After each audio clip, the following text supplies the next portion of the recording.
जो हमारे वक्ता हैं, जो हमें इस समय साहसी ग्रंथ में मोक्ष अधिकार का स्वाध्याय कराएंगे, ऐसे वक्तागणों को मैं यहाँ पर मंच पर आमंत्रित करूँगा। सर्वप्रथम मैं यहाँ पर बुलाना चाहूँगा पंडित श्री पलजी शास्त्री त्रिवेदी अहमदाबाद, वो यहाँ पधारे और हम सबको लाभान्वित करेंगे। अगले वक्तव्य के रूप में मैं यहाँ पर आमंत्रित करूँगा पंडित श्री अमन जी शास्त्री आरोन, वो यहाँ आएंगे और हमें भी इस समयसार अधिकार में, मोक्ष अधिकार के इस समयसार गोष्ठी में हम सबको लाभान्वित करेंगे।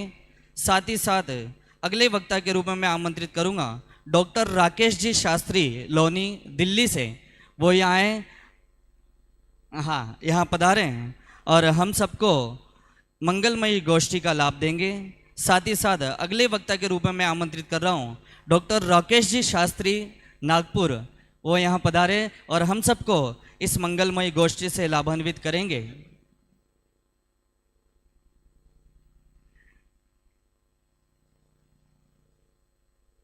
चलिए, बहुत सुंदर हमारा ये समयसार संवाद का सत्र चल रहा है।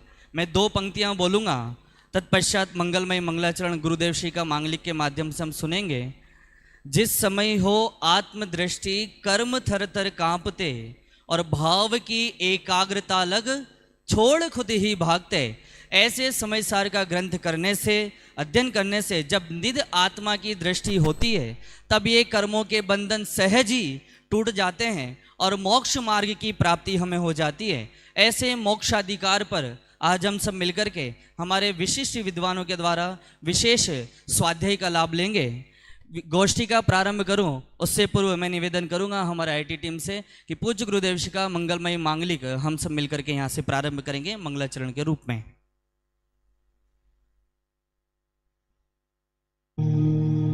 मैं ही परमात्मा हूँ, एम अनुभव कर मैं ही परमात्मा हूँ। वितराग सर्वज्ञ देवनी ध्वनिमा त्रिलोकनाथ परमात्मा सौ इंद्रनी उपस्थितिना समोत्रणમાં લાખો કરોડો દેવોની હાજરીમાં ભગવાનની વાણીમાં આવ્યો, તું પરમાત્મા છો એમ નક્કી કર, તું પરમાત્મા છો એમ નક્કી કર। ઓહો ભગવાન પણ તમે પરમાત્મા છો એટલું તો નક્કી કરવા દો। એ પરમાત્મા ને છે નક્કી ક્યારે થઈ છે કે તું પરમાત્મા છો એવો અનુભવ થઈએ ત્યારે પછી આ પરમાત્મા વ્યવહાર તને નક્કી થઈ છે। નિશ્ચય નક્કી ત્યારના વ્યવહારનું નક્કી થઈ છે નહીં। जिन्होंने हमें समयसार कहना सिखाया, आत्मा शब्द कहना सिखाया, ऐसे पूज्य गुरुदेव श्री के मुखारविंद से अभी हम सबने मंगलमय मंगलाचरण का लाभ लिया। आगामी मंगलाचरण के लिए मैं यहाँ पर आमंत्रित कर रहा हूँ एक ऐसे व्यक्तित्व जिन्होंने समयसार जी ग्रंथ पर प्रत्येक गाथाओं पर एक एक भजन बनाने का संकल्प लिया है और आज वे हमें 9वीं और 10वीं गाथा पर मंगलाचरण स्वरूप यहाँ पर प्रस्तुत करेंगे। आदरणीय पंडित श्री भरत भाई जी सूरत, उनसे निवेदन करूँगा मंगलमय मंगलाचरण के लिए यहाँ पर आमंत्रित हो।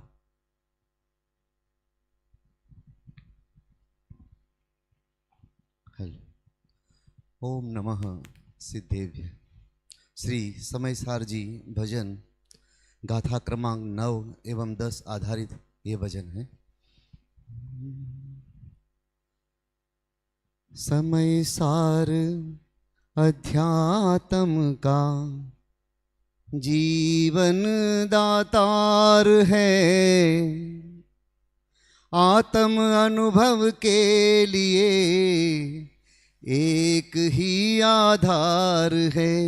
समयसार अध्यात्म का जीवन दातार है, आत्म अनुभव के लिए एक ही आधार है।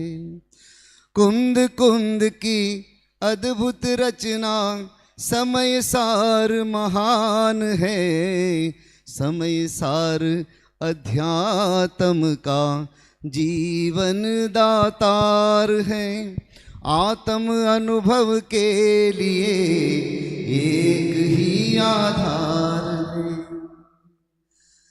शुद्ध द्वारा इस आत्म को जो केवल शुद्ध पिछाने श्रुत द्वारा हो,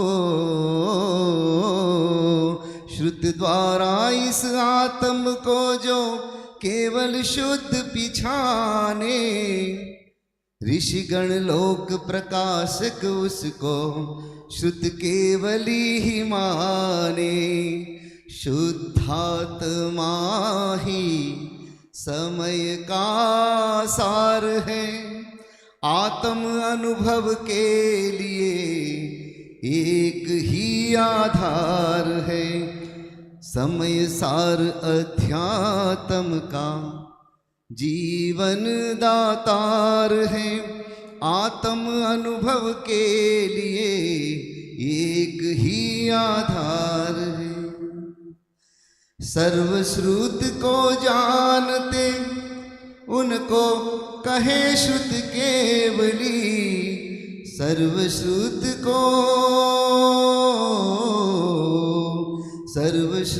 को जानते उनको कहे श्रुत केवली।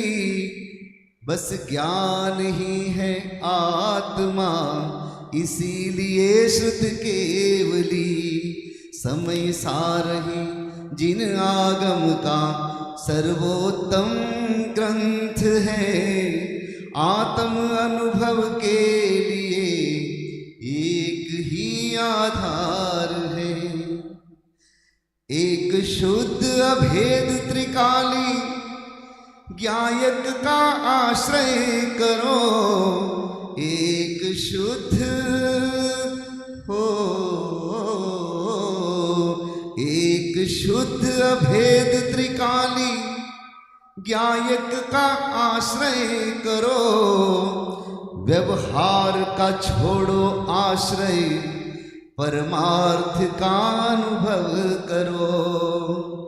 आगमों का आगम है, शास्त्रों का सार है, आत्म अनुभव के लिए एक ही आधार है।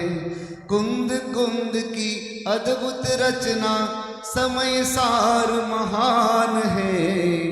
समय सार अध्यात्म का जीवन दातार है, आत्म अनुभव के लिए एक ही आधार है।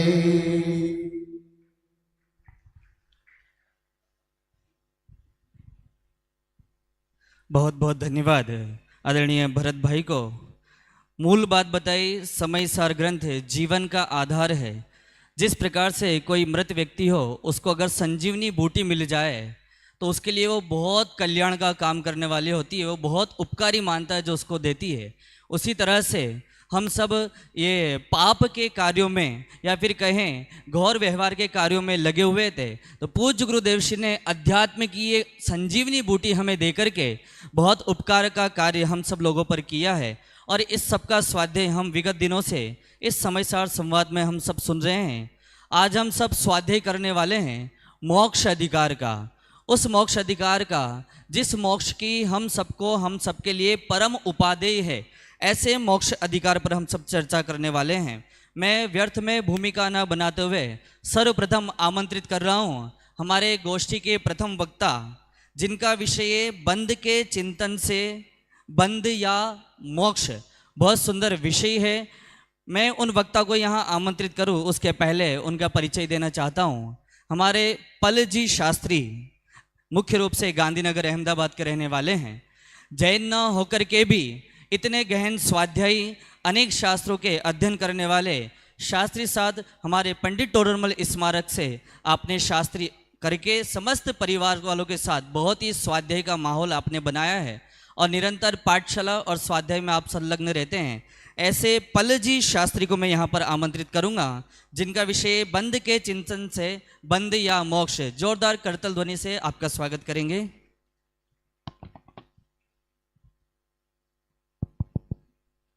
ओम नमः सिद्धेभ्य। दोपहर का टाइम है तो ऑफ कोर्स प्रमाद, निद्रा प्रमाद कषाय का उदय हम सब में थोड़ा थोड़ा तो दिखता ही है। तो एक बार जोरदार समय सार के जयकारा के साथ हम शुरू करेंगे। बोलो समय सार महाग्रंथ नो। बहुत सुंदर। तो अब विषय की ओर चलते हैं। विषय को मैं प्रारंभ करूं तो उसको मैं शॉर्ट में कहूं तो यहाँ मोक्ष अधिकार प्रारंभ हो रहा है। तो अभी तक सब कुछ पूर्ण हो चुका है। अब अंत में जाके आचार्य मोक्ष की ओर ले जा रहे हैं। कहां ले जा रहे हैं? मोक्ष की ओर। लेकिन वहां भी वो प्रारंभ में कह रहे हैं कि अब मोक्ष प्रवेश कर रहा है, मतलब प्रवेश कर रहा है तो उसकी भी एग्जिट होने वाली है। क्यों? क्योंकि मोक्ष भी एक पर्याय है।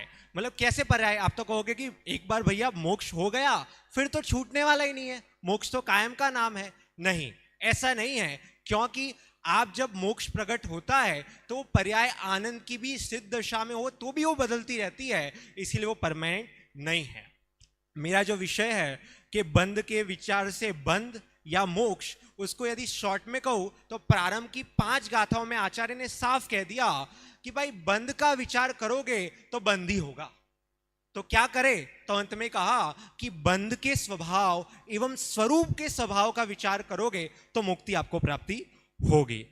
ये सारा जो अभी विषय चलेगा वो आचार्य कुनकुन देव से लेकर जितने भी आचार्य हैं, जितने भी विद्वान गण हैं, उन सब के रेफरेंस के बेस पे हैं। और सबसे प्रश्न प्रथम में ही शिष्य प्रश्न करता है कि महाराज महाराज अब तक हम यही पढ़ के आए हैं कि ज्ञान ज्ञान ज्ञान, ज्ञान से सब कुछ हो जाएगा, ज्ञान करो और कुछ नहीं करो तो ज्ञान से क्या बंध का निरोध हो जाएगा? क्या बंध को जान लेंगे तो उसका निरोध हो जाएगा? तो आचार्य महाराज कहते हैं कि भाई देखो, बंध के ज्ञान से बंध का निरोध नहीं होगा, अपितु ज्ञान स्वभाव से बंध का निरोध होगा। अब वो पूछे कैसे? तो महाराज बहुत सुंदर रूप से एक उदाहरण देते हैं कि जैसे कोई पुरुष है, वो रस्सी से बंधा हुआ है, और जब वो रस्सी से बंधा हुआ है तो उसके मन में प्रश्न आ रहा है कि जो रस्सी है वो कैसी है, टाइट है, लूज है। और कोई कहता है कि रस्सी कैसे बनी है, तो कोई कहे नहीं नहीं ये मेड इन चाइना है, तो कहेगा नहीं नहीं भाई मेड इन चाइना नहीं है, मेड इन इंडिया है। तो बोलो उसने सारे विचार किए तो क्या वो उस बंध से मुक्ति प्राप्त कर लेगा कि नहीं करेगा? रस्सी से मुक्ति हो जाएगी कि नहीं हो जाएगी? बोलो होगी? नहीं होगी। क्यों? कुछ करना पड़ेगा, उससे छुटकारा पाना पड़ेगा। उसी प्रकार हम देखें तो हमारे जीवन में भी घर आदि में जब कुछ साफ सफाई करते हो तो बच्चों से चीज टूट जाती है तो हम तुरंत कहते हैं कि अरे तूने इतनी महंगी चीज तोड़ दी, पता है कहां से थी, क्या थी। लेकिन ये सारी चर्चा करने से आपकी जो सफाई है वो नहीं होगी। उसी प्रकार महाराज हमें यही कह रहे हैं कि आपने प्रारंभ से, हम सुबह 5 बजे उठ जाते हैं और रात को 10:30 बजे सोते हैं। क्या करते हैं? सुबह उठकर हम स्वाध्याय करते हैं, पूजन करते हैं, पाठ करते हैं, और दिन जाता रहता है तो गुणस्थान की चर्चा में क्या जानते हैं कि भाई बंध की प्रकृति क्या है, प्रदेश क्या है, स्थिति क्या है, अनुभाग क्या है, गुणस्थान में गमनागमन क्या होगा, ये सबका ज्ञान करते हैं। तो आचार्य महाराज कह रहे हैं क्या ये सब ज्ञान करने से बंध का निरोध होगा? इसका ज्ञान किया तो नहीं होगा। क्यों नहीं होगा? क्योंकि वो कह रहे हैं कि ये सब ज्ञान जड़ का है। किसका ज्ञान है? जड़ का है, और जड़ के ज्ञान से कल्याण नहीं होगा। टीका में तो बहुत सुंदर कहा कि ये जो शुभ परिणाम रूप धर्म ध्यान है उससे सभी व्यक्ति अंध हो चुके हैं। अंध हो चुके हैं मतलब उनको कुछ दिख ही नहीं रहा, उनको पता ही नहीं कि वास्तविकता क्या है, और किससे? शुभ परिणाम से। सारा स्वाध्याय, सब कुछ पूजन आदि सब जगह उन्होंने एक साइड रख दिया। अब शिष्य प्रश्न करता है कि महाराज कर्णानुयोग आदि का स्वाध्याय बंद कर दे और बैठ जाए आपके साथ, ध्यान सामायिक प्रतिक्रमण यही करते रहे और कुछ ना करे। तो आचार्य महाराज कह रहे हैं कि देखो कर्णानुयोग आदि सभी ग्रंथों का पठन नहीं करना है, स्वाध्याय करना है। स्वाध्याय मतलब, तो छोटे दादा बहुत सुंदर कहते थे कि जब भी अध्यात्म की चर्चा होती है तो 2 पार्टी होती है। कितनी पार्टी होती है? 2। कौन सी? कांग्रेस और बीजेपी? नहीं नहीं, एक पार्टी आत्मा की होनी चाहिए। एक पार्टी आत्मा की हो और सामने जो भी पार्टी हो काम चल जाएगा। क्यों? क्योंकि आत्मा का प्रयोजन रखोगे तो आत्मा के प्रयोजन के माध्यम से आपका कल्याण हो जाएगा। अब गुरुदेव श्री ने परमागम सार में इसी बात को छूटे हुए बहुत सुंदर बात कही कि तिर्यंश को जानते हो? तो सबने कहा हाँ जानते हैं। तो बताओ तिर्यंश कितना पढ़ा हुआ है? 1ली तक, 5वीं तक, 12वीं तक, कहां तक पढ़ा है? पढ़ना छोड़ो, क्या उसे पता है कि गुणस्थान के गमनागमन क्या होते हैं? उसे पता है मोहनीय की उत्कृष्ट स्थिति क्या होती है, नहीं पता, तो क्या उसे सम्यक दर्शन प्रकट होता है कि नहीं होता? तो सबने कहा होता है। तो क्या कैसे होगा? यदि स्वाध्याय पूजन आदि क्रियाओं से होना होता तो ये सब तो वो करता नहीं है, फिर भी हो जाता है। और उसके सम्यक दर्शन और हमारे सम्यक दर्शन में अंतर नहीं है, क्योंकि बहुत बार सुनते हैं कि आपको 3 इंच वाला सम्यक दर्शन चाहिए, ऐसा लोग प्रश्न करते हैं। पर वास्तविकता में 3 इंच के सम्यक दर्शन का आत्मानुभव और आपके आत्मानुभव में कितना फर्क है? क्या उसके कर्म थोड़े कम खिरे हैं और आपके ज्यादा खिरेगे? बिल्कुल नहीं है, ऐसा कुछ नहीं है, वो सेम टू सेम ही है।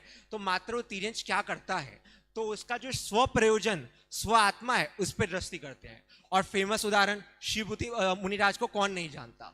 उनको सिंपल ही आचार्य ने कहा था, मातुष मारुष, तू ना राग कर ना द्वेष कर, बस इसका ही पठन कर। मुझे पता है कि आपका क्षयोपशम नहीं है, इसे इतना पठन कर। लेकिन क्या होता है, रास्ते में जाते हैं, देखते हैं एक महिला उड़द को साफ करते हैं और बोल जाते हैं मास्तुष भिन्नम, कि भाई उड़द अलग है, कवर अलग है, उसी प्रकार मेरा स्वभाव इन बंद आदि से भिन्न है। ऐसी जब उनको स्वीकृति होती है तो क्या प्रकट हो जाता है? केवल ज्ञान। तो इससे आइडिया हमें आता है कि मात्र पठन आदि से कार्य नहीं होगा, आपको स्वाध्याय करना पड़ेगा, तभी आपका प्रयोजन बनेगा। अब शिष्य कहते हैं कि महाराज आप कह रहे हो जानो नहीं, ज्ञान मत करो, तो क्या आंखें बंद कर दे? ज्ञान में तो बहुत विकल्प आ रहे हैं, प्रत्येक समय ज्ञान में विकल्प विकल्प विकल्प आ रहे हैं। तो टीका में आचार्य जयसेन खूब सुंदर रूप से कहते हैं कि देखो ज्ञान साकार उपयोग है। कैसा है? साकार उपयोग। तो विकल्प तो आने वाले हैं, लेकिन काम क्या करना है? मुख्य गौण व्यवस्था, इसका आपको कार्य करना है। मुख्य गौण कैसे करें? तो रात में जब फ्रिज ओपन करते हो आप लोग, तो फ्रिज के अंदर क्या है उस पर आपका ध्यान रहता है, और उसकी रोशनी से आजू बाजू में प्रकाश तो होता है, लेकिन वहां आपका ध्यान नहीं होता। क्यों? क्योंकि मुख्य कहाँ है? मुख्य फ्रिज के अंदर क्या है उस पर ध्यान है। बहुत इसमें उदाहरण लग सकते हैं, जैसे कि जब बच्चा खेल रहा हो, उसको पैर में लगी है, तो भी वो कैच आ रहा है क्रिकेट के बॉल का, वो दौड़ के जाएगा पकड़ने, उसको इसकी टेंशन नहीं है कि मुझे पैर में लगी है। तब क्या होता है? पैर में लगी हुई चीज का उसको ज्ञान तो है, लेकिन गौण स्वरूप है, और जो अपना कैच पकड़ना है वो मुख्य है। उसी प्रकार यहाँ आचार्य महाराज कह रहे हैं कि ज्ञान का स्वभाव स्व पर प्रकाशक है, तो स्व को मुख्य करो, पर जानने में आएगा गौण रूप से। क्योंकि यदि गौण रूप से नहीं मानेंगे तो ज्ञान का निरोध होगा, और ज्ञान का निरोध होगा तो स्वभाव हो जाएगा। अब शिष्य कह रहा है महाराज सब कुछ समझ में आ गया है, बस एक अंतिम प्रश्न आपको करता हूं कि आपने कहा वो सब तो सही, लेकिन इस बंध का निरोध करे कैसे, स्वरूप की प्राप्ति करे कैसे, इसका कोई उपाय है? तो आचार्य महाराज कह रहे हैं कि बेटा बिल्कुल उपाय है, इसकी तुम प्राप्ति कर सकते हो। और वो प्राप्ति कैसे होगी? बहुत सरल काम है, सरल तो कहने में काम है, जो करता है उसको ही पता चलेगा कि आपको बंध आदि का स्वभाव भिन्न जानना है और ज्ञान का स्वभाव भिन्न जानना है। ये कैसे? तो एक छोटा सा उदाहरण देता हूं। चैतन्य धाम में अभी घोषणा हो रही है कि सबको जितना सोना चाहिए वो ऑफिस से मिल जाएगा। बोलो खुशी होगी कि नहीं होगी? अरे ऐसी प्रशिक्षण शिविर तो हुई नहीं है आज तक, हमें तो मजे आ जाएगी। सब दौड़ते दौड़ते जाते हैं ऑफिस में और कहते हैं कि हमें सोना चाहिए, और वहां जाके ऑफिस में बैठे हुए मंत्री जी ट्रस्टीगण आपको क्या देते हैं? AK-47 गन सोने वाली दे देते हैं। तो बोलो आप लोगे कि नहीं लोगे? तो कोई कहेगा कि नहीं हम तो जैन हैं, हम तो सोने का कलश लेंगे, AK-47 जो गन है सोने की वो नहीं लेंगे। तो बोलो वो व्यक्ति ज्ञानी है कि अज्ञानी? बोलो ज्ञानी कि अज्ञानी? आवाज नहीं आ रहा आपको? ज्ञानी? अज्ञानी। क्यों? क्योंकि मुख्य नहीं है कि उसकी पर्याय क्या है, सोना इंपॉर्टेंट है। यदि सोना मिल गया तो उसको कलश रूप में भी कन्वर्ट कर देते हैं।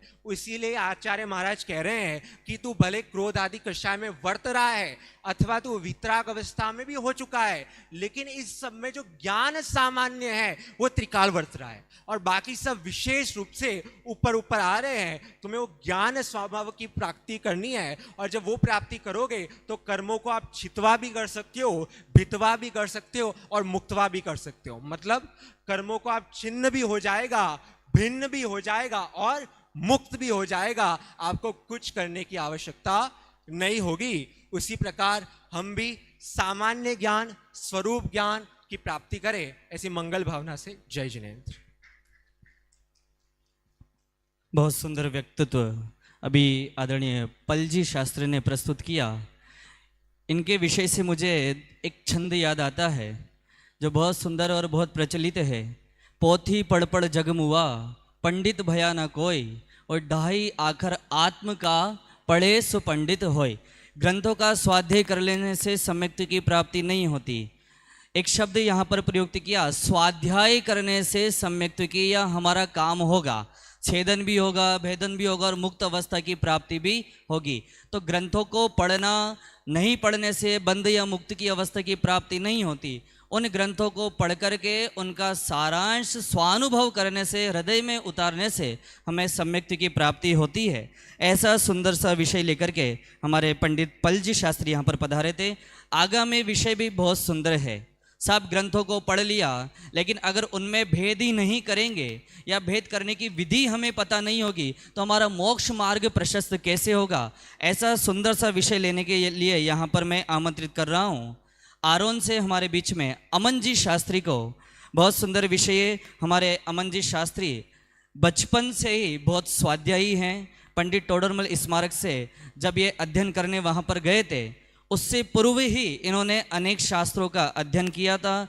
गहन चिंतनशील हैं और नियमित पाठशाला और स्वाध्याय के रूप में आप समाज से जुड़े रहते हैं। ऐसे पंडित अमन जी शास्त्री को मैं यहाँ पर आमंत्रित कर रहा हूँ, जिनका विषय है मोक्ष मार्ग में साधक प्रज्ञा छेनी। आदरणीय अमन जी शास्त्री।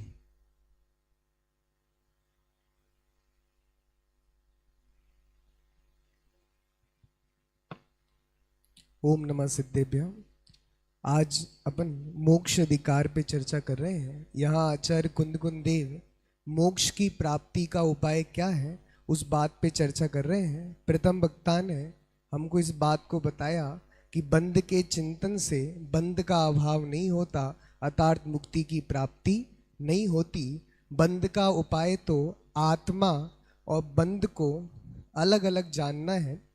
तो मेरा जो विषय है वो 294 गाथा से लेकर 300वीं गाथा तक है। तो इन गाथाओं की अपन चर्चा करेंगे और मोक्ष की प्राप्ति का उपाय क्या है उस बात को भी अपन देखेंगे, क्योंकि हम सब लोग अपने को मुमुक्षु कहते हैं। मान लो ये हमारी बात चल रही है, मोक्षु का मतलब होता है जो मोक्ष की इच्छा करे। तो सचमुच यदि हमें मोक्ष की प्राप्ति करना है तो आचार्य देव हमें मोक्ष का उपाय बता रहे हैं कि मोक्ष का उपाय क्या है।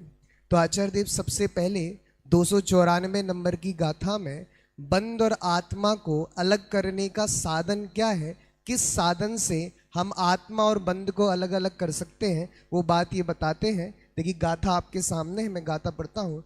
जीवो वंदो यतः छिज्जन्ति सलक्षणे हिणेहिं पन्ना छेदन एणदु छिन्नाणाणत्वा वन्ना। जीवो बंदो यतः छिज्जन्ति, जीव और बंध के बीच में भिन्नता करनी है, छेद करना है। सलक्षणे ही, लक्षण के द्वारा। यदि जीव और बंध को अलग अलग करना है तो आचार्य देव कहते हैं उनका लक्षण पहचानना पड़ेगा। जैसे आपके सामने शक्कर भी रखी हो और नमक भी रखा हो। शक्कर और नमक का एक गुण सेम है कि दोनों सफ़ेद होते हैं। तो आपको उन दोनों के बीच में दुधाकरण करना है, पृथकपना करना है। तो क्या उपाय है नमक और शक्कर को अलग अलग करने का? उसका लक्षण पहचान लो। नमक का लक्षण खारापन है और शक्कर का लक्षण मीठापन है। यदि हम दोनों का लक्षण जानेंगे तो दोनों में भिन्नता कर सकते हैं।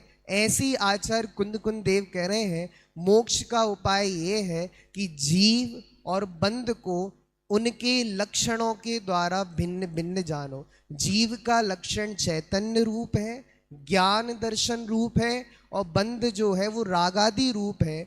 दोनों अलग अलग है। ज्ञान दर्शन मेरा स्वभाव है और बंध रागादि रूप होने से, पुद्गल रूप होने से मुझसे अत्यंत भिन्न है। इस तरह दोनों के लक्षणों को जानने के बाद क्या करना? पन्ना छेणदु, प्रज्ञा छेनी से। अब आत्मा और बंध को अलग अलग करना है तो साधन क्या है, किस उपाय के द्वारा हम आत्मा और बंध के बीच को अलग करेंगे? तो आचार्य देव कह रहे एक उपाय है प्रज्ञा छेनी। प्रज्ञा छेनी का मतलब कोई दूसरी छेनी नहीं है। जैसे लोक में दो वस्तु को अलग करना होता है तो हम छेनी का इस्तेमाल करते हैं और बारंबार छेनी चलाते हैं तो जो वस्तु आपस में जुड़ी हुई होती है वो अलग अलग हो जाती है। ऐसी आत्मा और बंध को अलग अलग करना है तो अलग अलग करने का उपाय है प्रज्ञा छेनी। प्रज्ञा छेनी का मतलब कोई अलग चीज नहीं है। प्रज्ञा का मतलब होता है ज्ञान। तो ज्ञान रूपी छेने ही बंध और आत्मा को अलग अलग करती है और नानत्त मावर्णम, फिर वह नानत्व को प्राप्त हो जाते हैं, बंध और आत्मा जुदा हो जाते हैं। तो इस गाथा में हमें बंध और आत्मा को अलग करने का साधन प्रज्ञा छेनी बताया। प्रज्ञा का मतलब ज्ञान, ज्ञान ही ऐसा उपाय है कि दोनों को अलग अलग कर सकते हैं। इसको बहुत साधारण सी भाषा में पंडित दौलत राम जी छैडाला में कहते हैं, वर्णादि अनुरागादि को निज भाव ते न्यारा किया। उसकी ऊपर वाली लाइन में बड़ी प्यारी लाइन लिखते हैं, जिन सुबुधि छेनी जिन परम पैनी सुबुधि छेनी डार अंतर भेदिया, वर्णादि अनुरागादि को निज भाव ते न्यारा किया। दादा इस प्राय इस लाइन का अर्थ ऐसा करते थे, अलग किया कि अलग जाना। अलग तो करना ही नहीं है। बंध और आत्मा तो प्रारंभ से ही अलग अलग है, मात्र अलग अलग जानना है। जानने को ही करने की भाषा में बोला जाता है। इस गाथा की टीका में आचार्य देव ने एक बहुत सुंदर बात कही, कर्ता और करण अलग अलग नहीं होते। जो ज्ञान रूपी छेनी है वो चेतक आत्मा से अभिन्न है, अलग अलग नहीं है। फिर आचार्य देव ने टीका में इस बात को भी उठाया कि जो आत्मा है वो चेतक है। चेतक का मतलब वो चेतक घोड़ा नहीं, चेतक का मतलब है जानने वाला। और बंध चेत है मतलब वह जानने में आता है। तो चेतक और चैत्य भाव की अति निकटता के कारण दोनों में अंतर नहीं हो पाता। फिर आगे बढ़ते हैं आचार्य देव 295 नंबर की गाथा में शिष्य प्रश्न करता है, भगवान आपने बता दिया कि आत्मा और बंध को प्रज्ञा छेनी के द्वारा अलग अलग किया जा सकता है। तो जब हमने आत्मा और बंध को अलग अलग कर लिया अब क्या करें? तो आचार्य देव 295 नंबर की गाथा में कहते हैं कि आत्मा को ग्रहण करो। दो चीजें अलग अलग हो गई, अब दो चीजों में से हमें क्या ग्रहण करना है? तो आत्मा को ग्रहण करो। फिर 296 नंबर की गाथा में आचार्य देव कहते हैं, प्रज्ञा से आत्मा को ग्रहण किया। फिर 297 नंबर की गाथा में आचार्य देव कहते हैं, ग्रहण किया तो कैसे ग्रहण करना कि मैं चैतन्य हूं और अन्य समस्त जितने भी भाव हैं वो मुझसे अत्यंत भिन्न है। इस प्रकार निर्णय करके प्रज्ञा के द्वारा आत्मा का ग्रहण होता है। ग्रहण शब्द सुनते ही हमें लगता है कुछ करना पड़ेगा ग्रहण के लिए। कुछ नहीं करना ग्रहण करने के लिए, बस इतना जानना है मैं चैतन्य हूं, जानने देखने वाला हूं और जितने भी रागादि परिणाम हैं, मोहादि परिणाम हैं, वह मुझसे अत्यंत भिन्न है। इस तरह 297 नंबर की गाथा में आचार्य देव ने हमको ये बता दिया किस प्रकार ग्रहण किया जाता है। इन गाथाओं को पढ़कर एक प्रश्न उठता है कि आपने कहा आत्मा और बंध को अलग अलग करने का साधन प्रज्ञा छेनी है।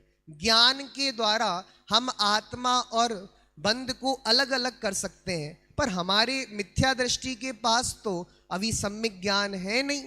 और प्रज्ञा छेनी की चर्चा करते करते जैसे नाचार उसको शुद्धोपयोग रूप कहते हैं, अन्य शुद्धात्मानुभूति लक्षण वाला कहते हैं, तो अभी मिथ्या दृष्टि जीव के पास तो मिथ्या ज्ञान है। तो क्या मिथ्या ज्ञान के द्वारा बंध और आत्मा को अलग अलग किया जा सकता है? तो आदरणीय दादा ने अनुशीलन में इस प्रश्न को उठाकर उत्तर दिया कि अभी हमारा जो ज्ञान है ना वो आगम के आधार पर है। वो आगम के आधार से प्राप्त ज्ञान को सर्वथा मिथ्या नहीं कहा जा सकता। तो आगम का आधार लेकर आप बंध और आत्मा को लक्षण पहचान कर उनको जुदा जुदा कर सकते हैं। और फिर 298 और 299 नंबर की गाथा में चेतना का विस्तार किया कि वह चेतना कैसी है, दर्शन रूप है और ज्ञान रूप है। क्योंकि चेतना के दो भेद हैं, दर्शन चेतना और ज्ञान चेतना। दर्शन चेतना का काम क्या होता है? देखना, और ज्ञान चेतना का काम होता है जानना। तो आत्मा का जो स्वभाव है वो जानने देखने वाला है। आचार्य जी ने टीका में बड़ी न्याय की शैली में इस बात को उठाया कि आत्मा का जो आत्मा की जो चेतना है वह ज्ञान दर्शन स्वभाव का उल्लंघन नहीं करती। आत्मा मात्र जानने देखने वाला है। आत्मा की सीमा अपने स्वचतुष्टय में है। ये बंद आदि जो रागादि रूप परिणाम है वह आत्मा से अत्यंत भिन्न है। तो 298 और 299 नंबर की गाथा में आत्मा के ज्ञान दर्शन स्वभाव की सिद्धि की और बड़ी न्याय की शैली में ये बात लिखी गई है। आचार्य, कुछ लोग कहते हैं ना कि भैया आप न्याय मत पढ़ाओ, न्याय पढ़ना तो अप्रयोजन भूत है। नहीं, अगर आप थोड़ा बहुत भी न्याय और व्याकरण का ज्ञान नहीं करेंगे तो आपको आचार्य अमृतचंद की टीका समझ में नहीं आएगी, क्योंकि आचार्य अमृतचंद ने न्याय की शैली में इस टीका को लिखा है। इस गाथा के अंत में वो दो बात लिखते हैं कि यदि गुण का, अगर आप चेतना से आत्मा को, ज्ञान दर्शन से आत्मा को भिन्न मान लेंगे तो फिर क्या दिक्कत होगी? क्योंकि दार्शनिक जगत में एक ऐसा मतवी है जो ये स्वीकार करता है आत्मा अलग वस्तु है, ज्ञान अलग वस्तु है। जब दोनों के बीच में समवाय होता है, दोनों के बीच में मिलना होता है, तब जानना होता है। जैसे हम बोलते हैं ना फेविकॉल का मजबूत जोड़, तो न्याय में एक शब्द आता है समवाय। समवाय का मतलब जुड़ना। आत्मा अलग वस्तु है, ज्ञान अलग वस्तु है। दोनों जब परस्पर में जुड़ेंगे तब हम दूसरी वस्तु का ज्ञान कर सकते हैं। लेकिन आचार्य अमृतचंद कह रहे हैं यदि हम ज्ञान दर्शन को आत्मा से भिन्न मानेंगे तो गुण का नाश होने से चेतन को अचेतनत्व का प्रसंग आ जाएगा। कि देखिए दो चीजें हैं, एक आत्मा है, एक ज्ञान है। तो जिस समय हम ये कह रहे हैं आत्मा और कह रहे हैं ज्ञान अलग वस्तु है, तो आत्मा तो अचेतनत्व सिद्ध हो गया, क्योंकि आत्मा का चेतनपना किससे सिद्ध हो रहा था?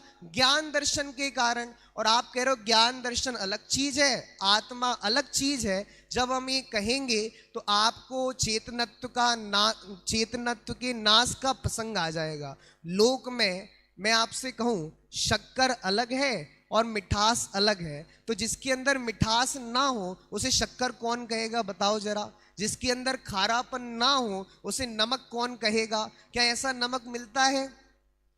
बोलो, ऐसा नमक मिलता है जिसमें खारापन ना हो?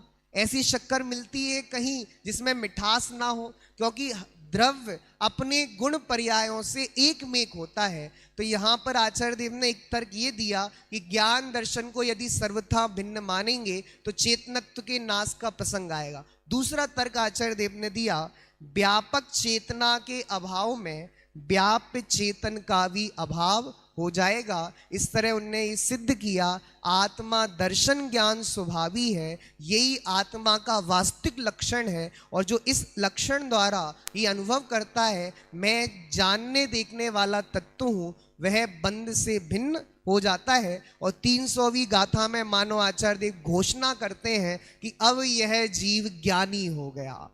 और वो ज्ञानी जीव ये कहता है कि सुनो, कौन ज्ञानी जीव ये कहेगा कि पर पदार्थ मेरे हैं? अर्थात कोई भी ज्ञानी जीव पर पदार्थ को अपना नहीं मानता। मानो 300वीं गाथा पर आकर आचार्य देव ने हमें ज्ञानी बना दिया। और ज्ञानी जीव के स्वर ये होते हैं कि मैं ज्ञान दर्शन स्वभावी हूँ, चेतना ही मेरा लक्षण है। अन्य जितने भी रागादि रूप परिणाम हैं वह मुझसे अत्यंत भिन्न है। तो इस तरह आचार्य देव ने हमें प्रज्ञा छेनी के द्वारा बंद और आत्मा के बीच में द्वंद्वाकरण कर दिया। एक अंतिम आपको एक घटना सुनाता हूं जो आदरणीय दादा बड़े सुंदर शब्दों में सुनाते थे। एक भजन चलता था बड़ा सुंदर, मोह तालो लगो है बड़ो, तू तो समकित कुंजी से उसे खोल। मोह का ताला लगा है और उसकी चाबी कौन सी चाबी से खुलेगा? समकित की चाबी से खुलेगा। मिथ्यात्व का ताला लगा है और किसकी चाबी से खुलेगा? समकित की चाबी से खुलेगा। अब मेरा आपसे प्रश्न है कि बताइए मिथ्यात्व की अवस्था में संकित हो सकता है कि नहीं हो सकता? दोनों एक साथ रह सकते हैं कि नहीं रह सकते? बड़ी दुविधा है। ताला किसका खोलना है? मिथ्यात्व का। और चाबी कौन सी है? संकित की। तो बताओ, हमें मिथ्यात्व का ताला खोलना है तो संकित की चाबी चाहिए। लेकिन दिक्कत ये है, जब तक मिथ्यात्व का शेर बैठा है तब तक संकित आएगा नहीं।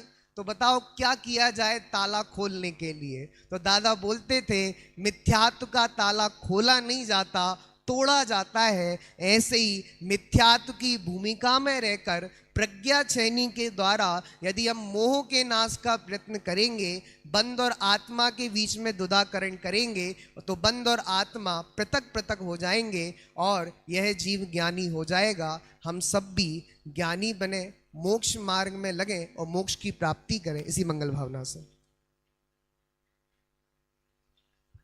बहुत सुंदर वक्तव्य प्रस्तुत किया पंडित श्री अमन जी शास्त्री ने। एक बहुत बड़ा पहाड़ है, उस पहाड़ को एक झटके में तोड़ना है तो कहाँ मारना चाहिए? कि जहाँ वो पहाड़ का सेंटर है और एक बार हथौड़ा मारेंगे तो वो टूट जाएगा। उसी तरह से अनादि काल का मिथ्यात्व है और उसको तोड़ना है तो क्या करना पड़ेगा? कि सातों तत्वों को जानना, उनका ज्ञान करना और उसके बाद मैं जीव हूँ और बाकी सारे पदार्थ मुझसे भिन्न हैं, ऐसा मानेंगे तो समस्त पदार्थों से भेद ज्ञान करके आत्मानुभव हो जाएगा। ऐसा सुंदर सा प्रस्तुतिकरण हमारे पंडित श्री अमन जी शास्त्री ने यहाँ पर दिया। आगे अगले वक्तव्य के रूप में मैं बुलाना चाहूँगा। बहुत सुंदर विषय है, सम्यक दृष्टि की निशंकता। पंडित श्री राकेश जी शास्त्री लोनी, इनका परिचय मैं क्या दूं, सब लोग इनसे परिचित हैं। समय समय पर हमारे चैतन्य धाम में भी आकर के आप यहाँ पर हमें धर्म का लाभ ले देते हैं, समाज को लाभ देते हैं। साथ ही साथ दिव्य देशना ट्रस्ट के आप होने वाले प्राचार्य हैं और निरंतर समाज में रह कर के दिल्ली में रहते हैं तो वहाँ पे भी दोनों टाइम स्वाध्याय, और जयपुर में आते हैं तो वहाँ पे भी निरंतर स्वाध्याय से समाज को लाभ लेते हैं। आदरणीय पंडित साहब।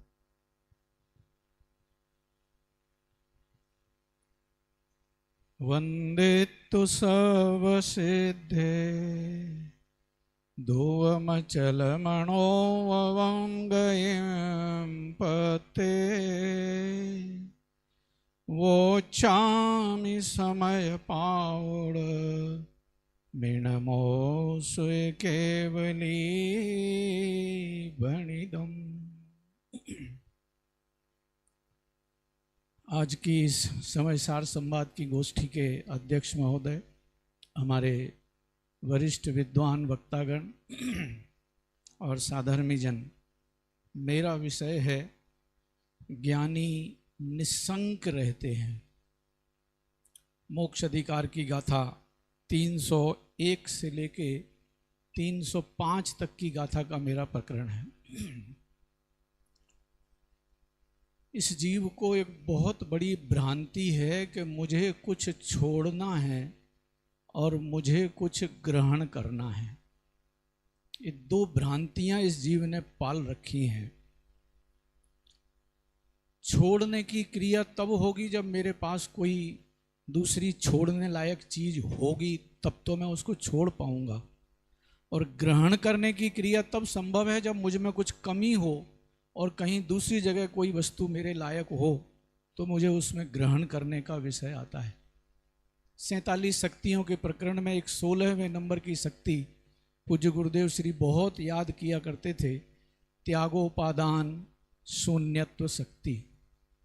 त्याग और ग्रहण की क्रिया से जो शून्य है उसका नाम भगवान आत्मा है। त्याग की और ग्रहण की क्रियाएं सब की सब, दोनों की दोनों क्रियाएं अनादि अनंत लक्षण वाले में समाहित नहीं होती। त्याग योग में अनादि शांत पदार्थ आएंगे, ग्रहण योग में सादि शांत और सादि अनंत आएंगे। और मैं न अनादि शांत हूँ, न सादि शांत हूँ और न सादि अनंत हूँ। मैं स्वयं अनादि अनंत तत्व हूँ। प्रज्ञा छेनी के द्वारा जब आचार्य देव ने ज्ञान और राग या ज्ञान और बंध के द्विधाकरण का प्रकरण सामने रखा। उसमें राग को ज्ञान से भिन्न किया नहीं गया है। ज्ञान स्वयं अपने आप में अनादि अनंत मौजूद तत्व है। राग आदि आते जाते होते मिलते बिछड़ते तत्व हैं। वे स्वयं अपने आप भिन्न हैं तो भिन्न, मगर भ्रांति से वे अपने रूप लगने लग गए। अपने को अपने संपूर्ण लक्षण में देखने की जगह, नियत निज निज चिन्ह में देखने की जगह, जब हम अनियत चिन्हों से, पराये चिन्हों से अपनी पहचान करते हैं, तो ये हमारा चोरी का अपराध जीवन में शुरू हो जाता है। मेरा निज चिन्ह है। ये 301 नंबर की गाथा से जस्ट पहले 2 कलश हैं।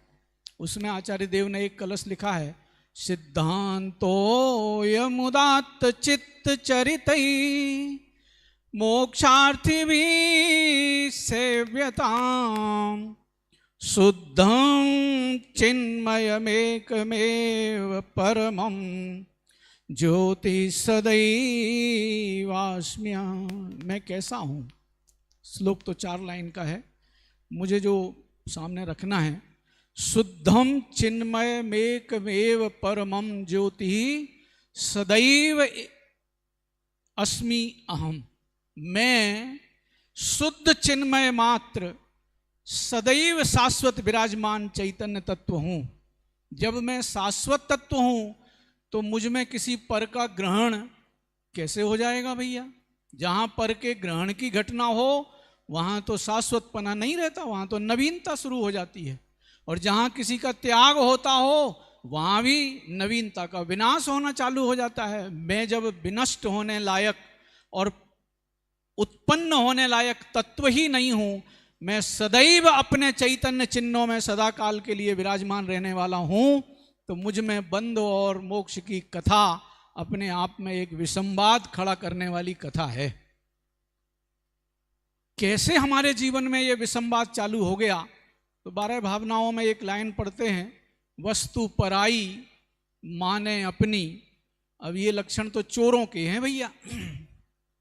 पराई वस्तु को अपना मानेंगे तो ये चोरी का अपराध हुआ। और जहां हमने चोरी की, हम यदि चोर बने तो ये नियम है कि हम निसंकित होकर तो नहीं जी पाएंगे, सदा सशंकित होकर ठिये बदलते फिरेंगे। 10 लक्षण की पूजन में भी आर्जव धर्म के प्रकरण में दयानंद राय जी ने लिखा है, चोरन के पुर ना बसे। चोर लोग जब देखो जब अपने ठिये बदलते रहते हैं। इसलिए जब जब हम पर वस्तु के प्रति अपनत्व की, ममत्व की, कर्तृत्व की, भोक्तृत्व की भ्रांति पालेंगे, चोर वृत्ति अपनाएंगे, इस चोर वृत्ति के दंड में इस जीव को ठिये बदलना पड़ते हैं, जन्म मरण धारण करना पड़ते हैं। जिसे जन्म मरण के अत्यंत वेदनादायी घटनाओं से जिसे अपने को बचाना है, मुक्त देखना है, उसे तो इस चोरी के अपराध से अपने को बचना होगा। जैन दर्शन की पद्धति बड़ी गजब अजब है। जगत के जितने दर्शन हैं वे अपराधियों को दंड देते करके शुद्ध करना चाहते हैं। लोक में भी ऐसी व्यवस्था चलती है, अपराध किसी ने कर दिया, हमने उसे दंड दे दिया तो हम समझते हैं कि वो निरपराधी हो गया। दंड देने से निरपराधी नहीं होता भैया। एक बार कोई जेल में रह आए फिर उसे दोबारा जेल जाने में डर नहीं लगता है, क्योंकि उसे पता है कि वहाँ क्या होगा, बेल्ट से मारेंगे, ठोका पीटी करेंगे, मार पीट दे, खाना फ्री में मिलेगा, रहना फ्री में मिलेगा, वो और मजा दिखाई देता है। यही है ना अपराधी वृत्ति के दंड देने की प्रक्रिया में। जैन दर्शन दंड नहीं देता। जैन दर्शन कहता है अपराध किया है, अपराध छोड़ दो, भगवान बन जाओ। अपराध छोड़ो। अपराध क्या है? मेरा अपराध है मैं स्वयं आनंद लक्षण जीव, और जब देखो जब आनंद के लिए तरस रहा हूं, ये अपराध है। मैं सुख स्वभावी और दुखी हो रहा हूं, ये अपराध है। कौन ने कहा था कि तुम दुखी हो? कोई कर्म हमसे कहता है, चाहे वो बंध की प्रक्रिया वाला हो, चाहे उदय की प्रक्रिया वाला हो, चाहे संयोग की प्रक्रिया वाला हो, चाहे वियोग की प्रक्रिया वाला हो, कोई बंध हमसे थोड़ी कहता है कि तुम दुखी हो। उसने तो नहीं कहा हमसे कि तुम दुखी हो या सुखी हो। हम ही जबरदस्ती चेंटे फिर रहे उनके साथ, ये अपराध है। वो क्यों चेंटते हैं? क्योंकि अपना नियत अनादि निधन अविनाशी शुद्ध एक चैतन्य तत्व को भूल गए हैं, कम देखते हैं। ये एक अपराध है। अपने को कम देखना ये अपराध है। इसको हमारे शास्त्रों की भाषा में जो लक्षण के 3 दोष बताए हैं, एक अव्याप्ति, अतिव्याप्ति, असंभव। अव्याप्ति में क्या होता है? हम अपने को कम देखते हैं। अतिव्याप्ति में क्या होता है? अपने को अतिरिक्त देखते हैं। असंभव में क्या होता है? अपने को गलत देखते हैं। न गलत देखना रत्नकर्ण साबकाचार्य जी के सम्यक ज्ञान अधिकार का पहला श्लोक है। अन्यूनमनतिरिक्तम याथा तथ्यम बिना च विपरीतात। ना अपने को कम देखना, ना अपने को ज्यादा देखना।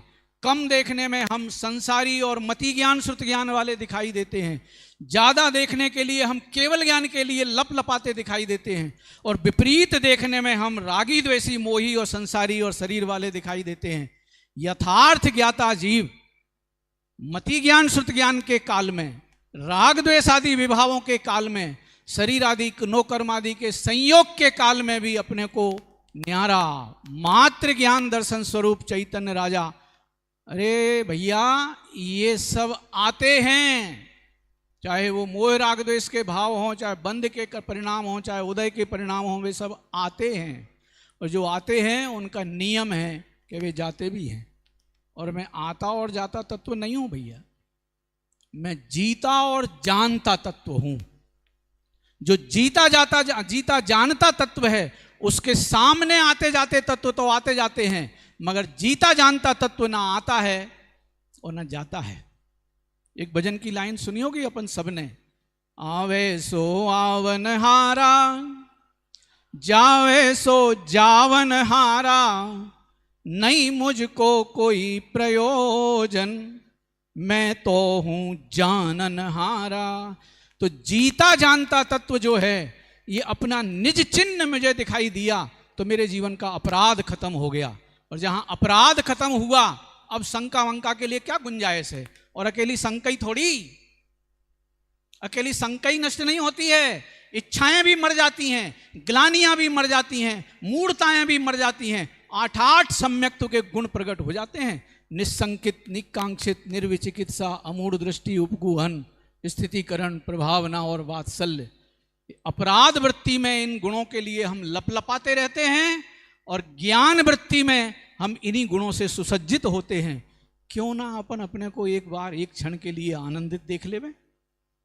और वो आनंदित होने के लिए केवल एकमात्र इतना सा ही चिन्ह है कि मैं अपने नियत निज चैतन्य चिन्हों में ही रहा हूं। चैतन्य चिन्हों से बाहर ना गया हूं और ना चैतन्य चिन्हों से बाहर का मुझ में कुछ आता है। सिद्ध चक्र विधान की एक लाइन मुझे याद आ रही है। 7वीं पूजा में साधु परमेष्ठी के पूजन के अर्घ में उसमें लाइन आती है। वो छंद तो उसका भी हाल याद आता हूं। जैसे समुद्र की लहरें समुद्र के जल वाली ही होती हैं। चेतन की परिणति रहे सदा चित माही, ज्यों सिंधु लहर है सिंधु और कछु नाई। निज रूप मगन मन ध्यान धरे मुनि राजे, मैं नमो सिद्ध सम साधु अकंप विराजे। चेतन की परिणति में चेतनता ही व्याप्त रहती है। जिसमें चेतनता नहीं है वो चेतन की परिणति नहीं है। ना तो वो चेतन वस्तु है और ना वो परिणति चेतन है। चेतन जैसी लगती है। आश्रव अधिकार में एक शब्द आचार्य देव ने इन आश्रवों के लिए कहा है, क्योंकि आश्रव भाव, रागादि भाव जड़ में नहीं होते हैं।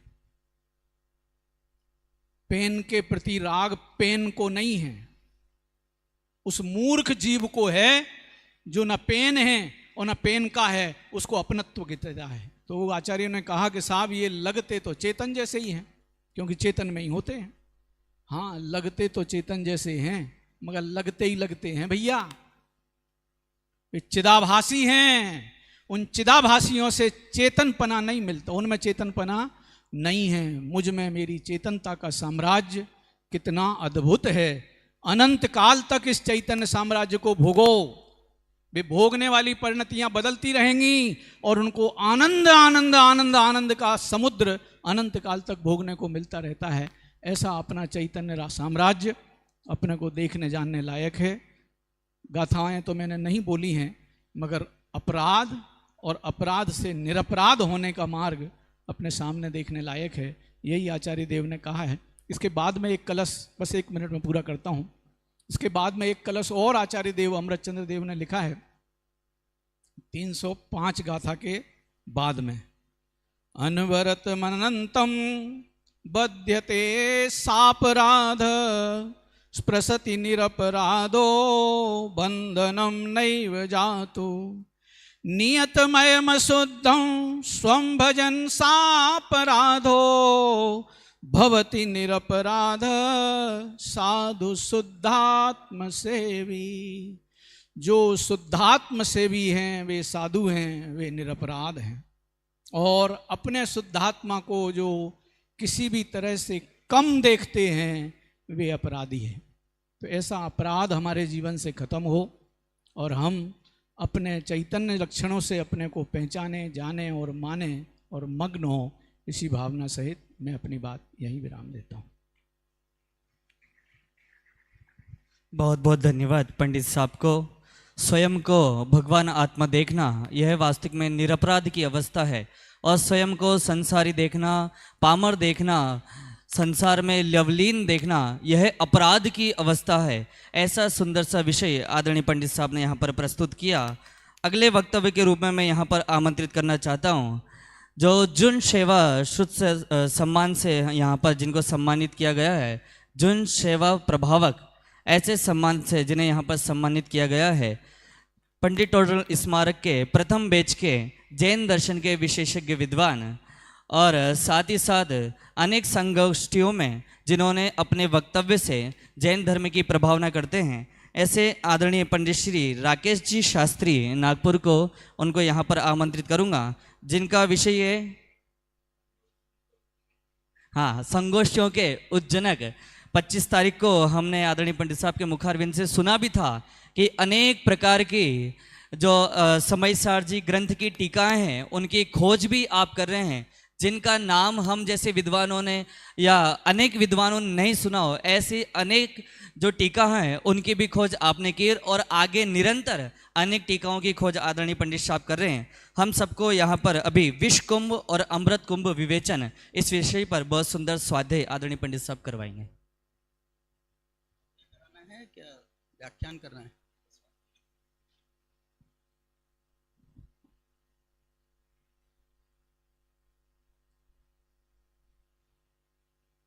नमो अर्हन्ताणं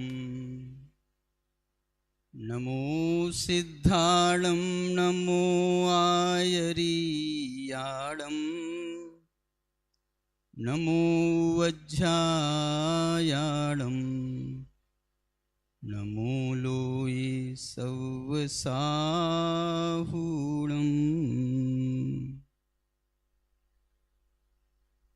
मोक्ष अधिकार समय सार का वास्तव में ये अंतिम अधिकार है। आप बोलोगे कि अंतिम अधिकार तो सर्वविशुद्ध ज्ञान अधिकार है। मुझे एक बात बताओ, मोक्ष के बाद में कुछ कहना रह जाता है क्या? तत्वार सूत्र का अंतिम अधिकार मोक्ष अधिकार है। और भी जगह चैढ़ाला में उन्होंने मोक्ष का वर्णन किया, उसके बाद में फिर कुछ और लिखा। मतलब मेरा ये कहना है समय सार का भी वास्तव में जब कुंद स्वामी ने 13वीं गाथा लिखी तो उसमें भी उन्होंने यही कहा था ना, भूदत्थे नाभिगदा जीवा जीवा य पुण्य पावम च आसव संबर निज्जर बंधो मोक्षो। इसके बाद में क्या है? मोक्ष के बाद में तो कुछ नहीं है। फिर ये सर्वविशुद्ध ज्ञान अधिकार कहां से आया? वास्तव में ये मोक्ष अधिकार पर समय सार का समापन है। ये मेरा जो है क्या बोलते हैं, शोध है।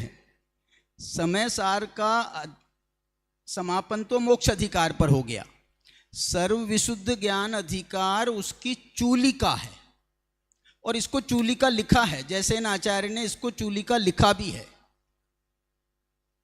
मोक्ष अधिकार पर ग्रंथ समाप्त कहा है और सर्व विशुद्ध ज्ञान अधिकार को उन्होंने चूलिका के रूप में रखा है। इस चूलिका में थोड़ा सा हट जाता है। तो चलिए, मोक्ष अधिकार ये अपन समापन एक प्रकार से कर रहे हैं। अब देखना, ये भी बड़े आश्चर्य की बात है कि हमारा सारा का सारा प्रयास मोक्ष के लिए होता है, लेकिन जहां जहां भी मोक्ष तत्व का वर्णन किया गया है ग्रंथों में, उसका वर्णन बिल्कुल शॉर्टेस्ट वर्णन है। तत्वार सूत्र में मोक्ष अधिकार लिखा है। कितनी गाथा, कितने सूत्र हैं? 9 सूत्र हैं, मात्र 9 सूत्रों में। बाकी में 33 सूत्र, पहले में, दूसरे में 53 है, तीसरे में 39 है, चौथे में 39, ऐसे मतलब ज्यादा हैं। इसमें सिर्फ 9 सूत्र हैं। ऐसे ही यहां पर भी समय सार में इस मोक्ष अधिकार में मात्र 20 गाथाएं हैं। इससे छोटा एक अधिकार और है, वो है संवर अधिकार। वैसे आश्रव अधिकार भी छोटा है। संवर अधिकार में 12 गाथाएं हैं, आश्रव अधिकार में 17 गाथाएं हैं, और एक आध कोई अधिकार है कि जो 19 गाथाओं का है, नहीं है। ये 20 गाथाओं वाला अधिकार ये मोक्ष अधिकार ही है। देखो, ये मोक्ष अधिकार की, ये जो हमारे सब पंडित लोग हैं ना, इन लोगों ने सब ज़्यादा गाथाएं लेकर के मेरे को आखिरी में सिर्फ 2 गाथाएं छोड़ी हैं। और 2 गाथाएं भी जो हैं वो आप सुनोगे तो आपको लगेगा ये 2 हैं क्या, 1 हैं, क्योंकि उनकी शब्दावली एक ही समान है। आप देखो, ये मैं पढ़ रहा हूं गाथाएं। पडिकमणम पडिशरणम परिहारो धारणानियतीय निंदागरहा सोही अट्ठविहो दिविस कुंभो। अब बस ये पहली जो गाथा है ना, इससे उलट गाथा है नीचे वाली। पहले में पडिकमणम लिखा है, इसमें नीचे में अपडिकमणम है। पहले में पडिशरणम है, इसमें अपडिशरणम है। ऊपर में पडिहारो है, नीचे में अपडिहारो है। ऊपर में धारणा है, नीचे में अधारणा है। ऊपर में नियति है, नीचे में अनियति है। ऊपर में निंदा है, नीचे में अनिंदा है। ऊपर में गरहा है, नीचे में अगरहा है। ऊपर में सोही है, नीचे में असोही है। सुनना, ये नीचे लिखा है, आपको लग रहा हो अनिंदा गरहा सोही, लेकिन ये अनिंदा गरहा सोही नहीं है, अनिंदा अगरहा, वो असाइलेंट है। और सोही में भी असोही है, वो असाइलेंट है। अब ये बहुत आश्चर्य की बात है, आपको ये सुनकर के आश्चर्य होगा, ये क्या कह रहे हैं कुंद कुंद भगवान। मैं बताऊं ना, कुंद कुंद भगवान की एक अच्छी आदत है, खराब आदत है, मेरे को नहीं मालूम, आप निर्णय करना, मेरे से क्यों बुलवाते हो। कुंद कुंद भगवान जो है ना, झटका देते हैं। मतलब वो जो है ना, हल्का भी नहीं, 340 440 वोल्ट का झटका देते हैं। अब ये आप गाथा पढ़ना, ये झटके से कम नहीं है गाथा। पहली गाथा कह रही है प्रतिक्रमण, प्रतिसरण, प्रतिहार, प्रतिहार है, प्रतिहार, प्रतिहार है, प्रत्याहार, पडिहार, प्रतिहार, प्रतिहार, धारणा, नियति, निंदा, गरहा, सोही, ये 8 हैं। मालूम है ये क्या हैं? जैसे 8 सम्यक दर्शन के 8 अंग हैं ना, ऐसे ही आप इनको चारित्र के 8 अंग कह सकते हो। वैसे चारित्र 13 प्रकार का होता है, लेकिन आप चारित्र के 8 अंग कह सकते हो। ये चारित्र के 8 अंगों में प्रतिक्रमण, अपना सुमत प्रकाश जी का प्रतिक्रमण अधिकार चल रहा है। कल भी आपको मालूम है, कल की मेरी गाथाओं में कौन सा विषय था? कल के विषय में भी ये प्रतिक्रमण था, प्रत्याख्यान था। आज की गाथाओं में भी प्रतिक्रमण प्रत्याख्यान है। और कल भी सुमत जी का व्याख्यान प्रतिक्रमण अधिकार पे था। आज भी मैंने होने नहीं दिया उनका अधिकार पूरा। उनका आज भी प्रतिक्रमण अधिकार पर ही। अपन ने कल डिस्टरबेंस क्रिएट कर दिया था कि प्रतिक्रमण अधिकार पूरा ना हो जाए। तो ये कहना चाहता हूं कुंद कुंद भगवान क्या कह रहे हैं। अच्छा बताओ, आप सामान्य से बताना मेरे को, प्रतिक्रमण को आप क्या बोलोगे? विस्कुंभ बोलोगे कि अमृत कुंभ बोलोगे? प्रतिक्रमण, प्रतिक्रमण विस्कुंभ है कि अमृत कुंभ है? आप अपने तरफ से जवाब दो, कुंद कुंदाचार्य को छोड़ो। प्रतिक्रमण विस्कुंभ है कि अमृत कुंभ है? लगता तो ऐसा थोड़ी है। प्रतिक्रमण जो है, और मालूम है ये गाथाएं आज नियम सार में भी आई थी। नियम सार भी अपन ने पढ़ा ना आज, उसमें भी ये दो गाथाओं में से एक गाथा शायद उसमें से आई थी। कहने का मतलब मेरा ये है कि प्रतिक्रमण कहते हैं भूतकाल के दोषों का निराकरण करना, प्रत्याख्यान कहते हैं भविष्य काल के दोषों का निराकरण करना। इसमें प्रत्याख्यान नहीं है, प्रतिसरण शब्द है। प्रतिसरण का मालूम क्या अर्थ होता है? प्रतिसरण का अर्थ होता है सम्यक्त्वादि गुणों में प्रेरणा करना, इसका नाम है प्रतिसरण। बताओ ये विस्कुंभ है कि अमृत कुंभ है? मैं आपको सम्यक दर्शन की प्रेरणा दूं। आज शाम को मेरा व्याख्यान है, मैं सम्यक दर्शन की प्रेरणा देने वाला हूं। मतलब क्या करने वाला हूं? विस्कुंभ का व्याख्यान करने वाला हूं। सम्यक्त्वादि गुणों की प्रेरणा करना प्रतिसरण है, और मिथ्यात्वादि गुणों का उच्छेद करना, इसका नाम है प्रतिहार। मतलब इसको छोड़ना, त्याग। मेरा ये कहना है ये कुंद कुंद भगवान को हो क्या गया है। एक बात मेरे ध्यान में आती है कि ये कुंद कुंद भगवान को मोक्ष दिलाना है, मोक्ष। अब मोक्ष में जाने के प्रसंग में 14वें गुणस्थान में आप प्रतिक्रमण प्रत्याख्यान करते बैठोगे? ये प्रतिक्रमण प्रत्याख्यान कब होंगे? प्रतिक्रमण प्रत्याख्यान ज्यादा से ज्यादा कौन से गुणस्थान तक होंगे? छठे गुण, 7वें गुणस्थान में भी प्रतिक्रमण प्रत्याख्यान नहीं होता, और होता है तो उसका नाम निश्चय प्रतिक्रमण है। लेकिन यहां तो अभी व्यवहार प्रतिक्रमण की बात कर रहे हैं। और कुंद कुंद भगवान भी जो जिनको कह रहे हैं वो छठे गुणस्थान के प्रतिक्रमण, प्रतिसरण और प्रतिहार आदि की बात कर रहे हैं। कहने का मतलब ये है कि कुंद कुंद भगवान, अच्छा चलो यहां तक भी कोई बात नहीं थी, अपन जैसे तैसे अपने को समझा लेते। अगली गाथा में मालूम क्या कह रहे हैं? अगली गाथा में कह रहे हैं प्रतिक्रमण विस्कुंभ है और अप्रतिक्रमण अप्रतिक्रमण अमृत कुंभ है। अब ये कैसे माना जाए बताओ आप? कुंद कुंद भगवान, मैंने कहा ना आपको झटका देते हैं, और झटका देते हैं इसका मतलब ये है कि यदि झटका ना देवे ना तो तुम पढ़ो नहीं। ये समय सार में उन्होंने कई जगह झटके दिए हैं, खूब सारे। ज्ञानी के भोग निर्जरा हेतु हैं, अब ये झटके से कम है। अध्यवसान आदि भाव पुद्गल के परिणाम हैं। रागादि भाव जो आत्मा में उत्पन्न होते हैं ये पुद्गल के परिणाम है। ये समय सार का झटका है। ऐसे बहुत सारे ज्ञानी निराश्रव है। सारे अधिकार, उनके हर अधिकार में एक ना एक झटका जरूर है। हर अधिकार में कोई ना कोई एक बात ऐसी है आपको लगेगा अरे अरे।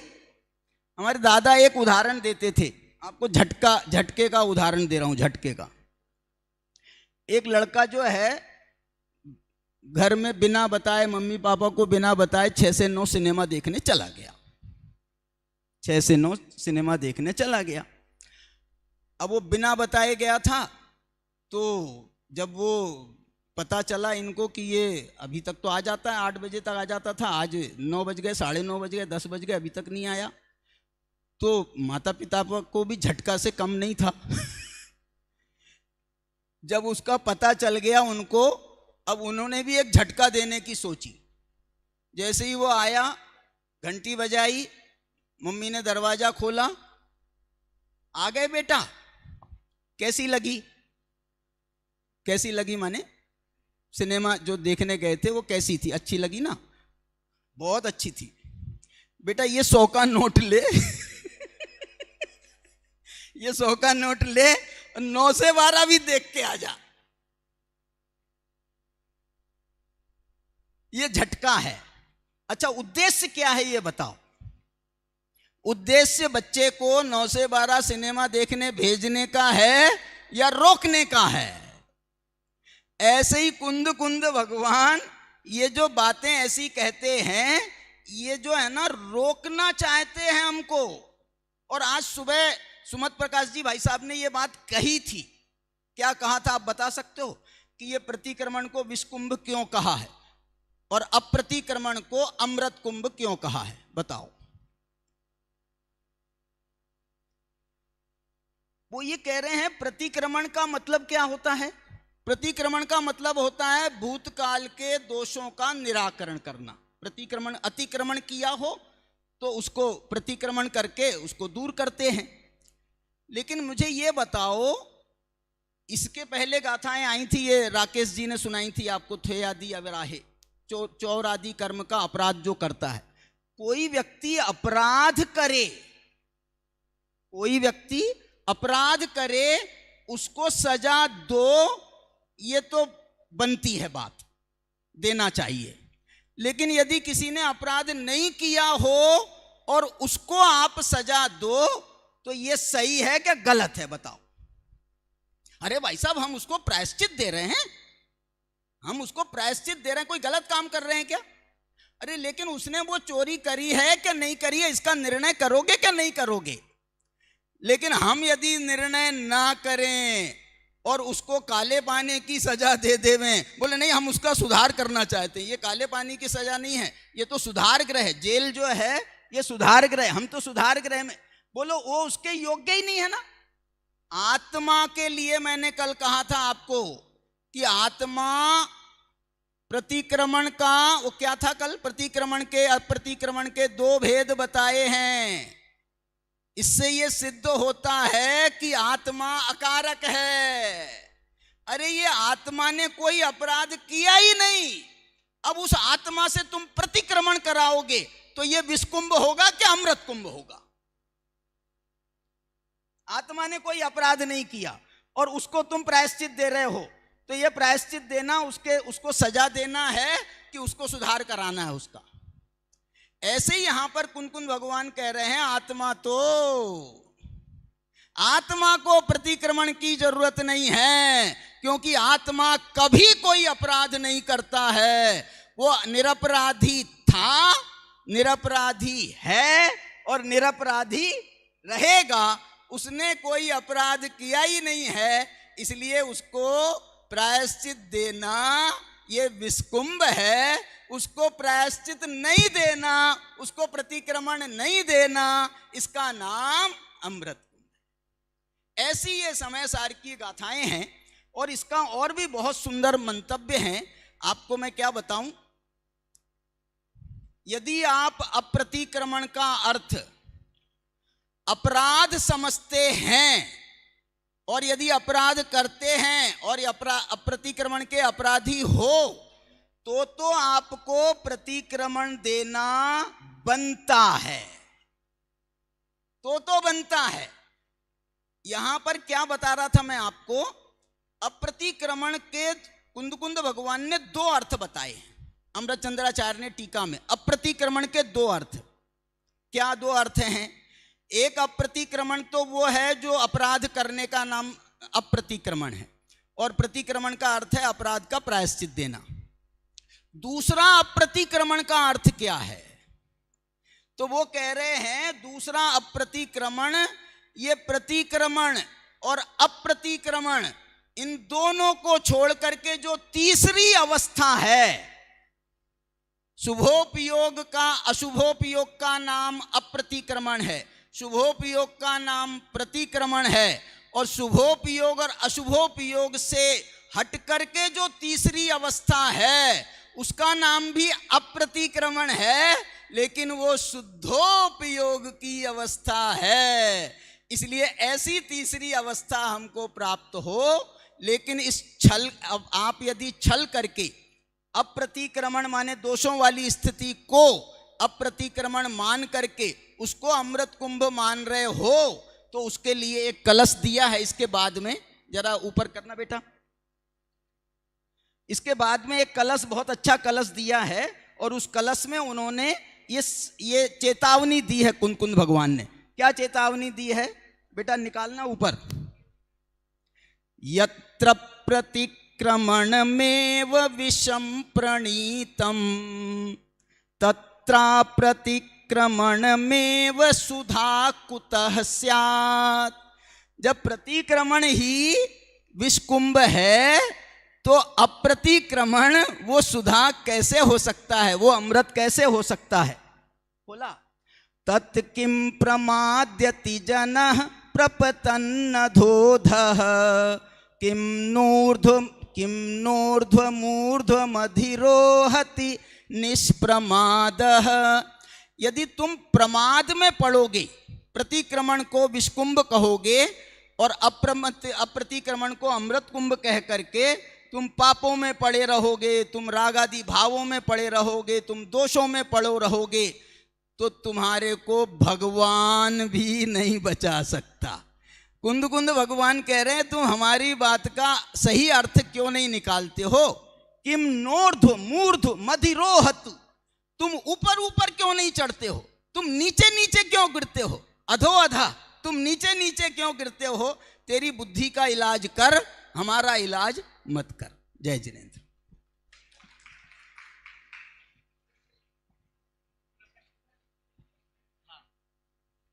हाँ जी सर बोलिए।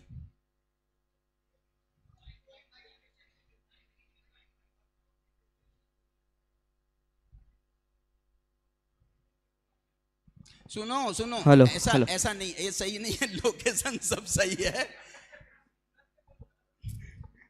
प्रश्न ये कह रहे हैं, ऐसा लग रहा है कि ये गाथा कुछ गलत लिख गई है, इसमें प्रतिक्रमण को अमृत कुंभ कहना था, अप्रतिक्रमण को विष कुंभ कहना मैं था। ये कह रहा हूं कि ये गाथा मोक्ष अधिकार में है दोनों, तो ये लोकेशन गलत है इनकी।